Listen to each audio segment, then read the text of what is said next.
ज्योतिबा डोंगरावर 10 ऑगस्ट रोजी होणाऱ्या श्रावण षष्ठी यात्रेच्या नियोजनासंदर्भात आज ज्योतिबा डोंगर इथल्या पोलीस चौकीत पन्हाळा शाहूवाडीचे उपविभागीय अधिकारी समीर शिंगटे यांच्या अध्यक्षतेखाली आढावा बैठक संपन्न झाली। चैत्र यात्रेनंतरची ही यात्रा सर्वात मोठी यात्रा असल्यानं या यात्रेसाठी सुद्धा लाखो भाविक ज्योतिबा डोंगरावर येतात।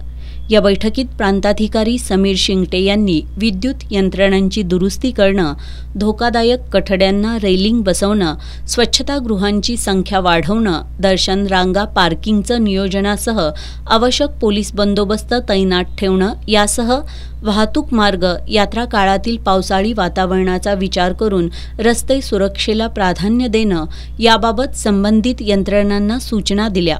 त्यांनी यात्रेच्या पार्श्वभूमीवर 7 ऑगस्टपर्यंत अतिक्रमणं काढण्यासह अन्न आणि औषध प्रशासनाकडून खाद्यपदार्थांची तपासणी करावी आणि नियमबाह्य गोष्टी आढळल्यास संबंधितांवर कडक कारवाई करण्याबाबतही निर्देश दिलेत। मीटिंग घेण्यात आली। सर्व शासकीय अधिकारी कर्मचारी होते। त्याचबरोबर ज्योतिबा वाडी रत्नागिरी येथील दुकानदारांनाही मीटिंगला बोलवलेलं होतं। बाकी यात्रेच्या बाबत सर्व विभागांनी आपलं नियोजन केलेलं आहे।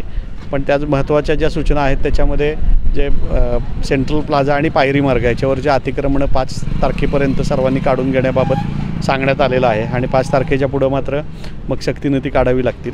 त्याचबरोबर ज्या ठिकाणी म्हणजे मोठ्या प्रमाणात गर्दी होते, पावसाळ्याचे दिवस आहेत, अन्न औषध प्रशासनालाही जे पेढे किंवा अन्य खाद्यपदार्थ विकले जातात त्याच्याही तपासण्या या आठवड्यापासून सुरू होतील आणि करण्याबाबत सूचना दिलेल्या आहेत। बाकी देवस्थान समिती, ग्रामपंचायत त्याचबरोबर आपला वैद्यकीय विभाग या सगळ्यांनी आपापली तयारी सुरू केलेली आहे आणि थोडे दिवसातच त्या यात्रेच्या आधी साधारण 8 तारखेपर्यंत पूर्ण प्रशासन आणि या देवस्थान समिती यात्रेची तयारी पूर्ण करतील।